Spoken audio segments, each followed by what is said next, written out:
Two-time Oscar recipient Geena Davis has portrayed a wide variety of characters on the big and small screen, but now she's helping young readers feel comfortable in their own skin with her new book, The Girl Who Was Too Big for the Page. It's delightful. Please welcome back Geena Davis.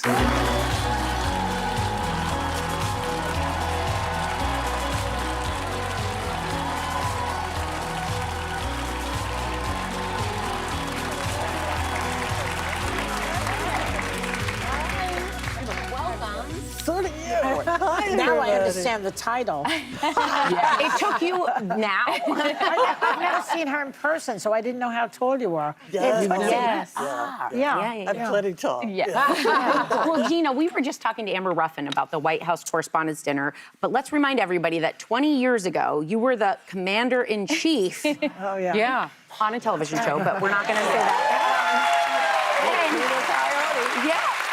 You played the first female president of the United States who comes to the office after the sitting president's death.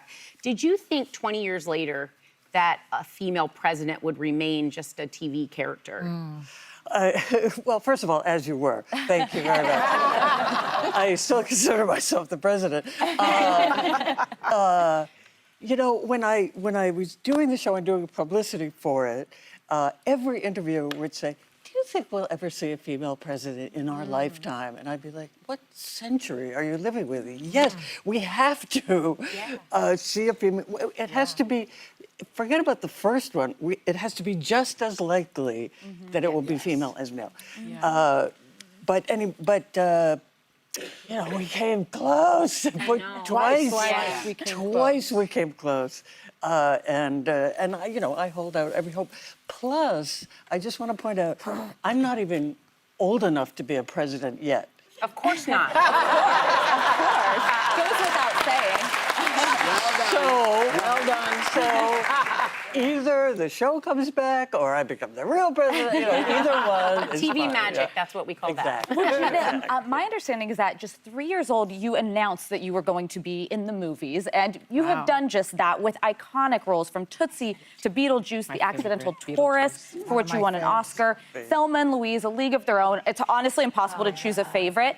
Did you ever think you would have this big of a career? And I heard Dustin Hoffman gave you some important career advice on Tootsie, if you're willing to share. Well, right, yeah, that was my first movie. Can you imagine how lucky I was? Really lucky. With Sidney Pollack as the director. One of the great ever American movies, yeah. So, but yeah, I mean, Sidney Pollack actually asked me on the first day of shooting, "Why are you not nervous?"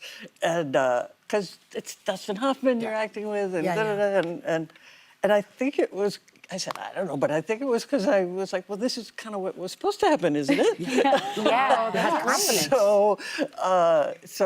So Dustin, yeah, he was very mentory. He felt confident I was going to have a career, and every day telling me stuff. And he said, very important, don't ever sleep with your co-stars. It ruins the sexual tension. That's good advice. Wow. That is good advice. Yeah. I won't ask if you heeded it.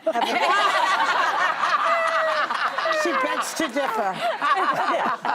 It can work out. Anyway, never mind. Well, now you can add children's book author to your resume because we have your debut book here, The Girl Who Was Too Big for the Page. It was just released, and you not only wrote the book, but I was thrilled to learn you illustrated it as well. Multi-talented. It's a story very personal because it stems from your real-life experiences, those that you had as a child. So tell everybody more about it and why you wanted to write something like this. Right. And illustrate it. Right. Well, I was tall from minute one. There was no option for me besides to be very tall, but I was very self-conscious and shy, and the last thing I wanted to do was stand out, and yet every minute I stood out. So it was really tough growing up, and the boys' nickname for me in high school was Kareem Abdul-Jabbar. Oh my gosh! Which, you know, is so charming.